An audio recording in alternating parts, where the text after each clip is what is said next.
তুমি যতটা ব্রডভাবে পুরো ব্যাপারটা দেখেছো, এবার আমরা একটু ভেতরে যাই।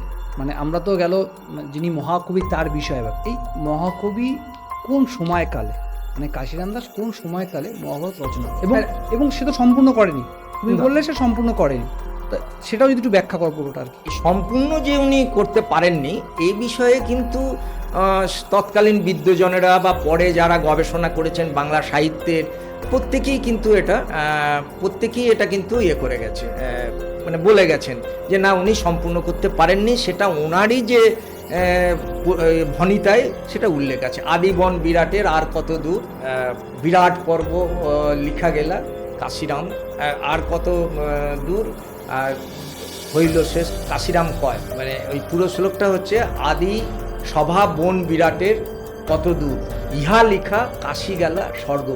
এই হচ্ছে একটা শ্লোক। এই শ্লোকটা ধরে দেখা যায় যে সত্যি সত্যি এই আদি 18টা পর্ব মহাভারত, তার আদি সভা বন বিরাট 4টে পর্ব, বিরাট পর্ব সাঙ্গ হয়েছে 1604-এ। তারপরে আমরা আর কাশিদাসকে পাচ্ছি না, কাশিরাম। তারপরে কে লিখছে না গদাধর লিখছেন। গদাধরকে না ওনার ভাইপো।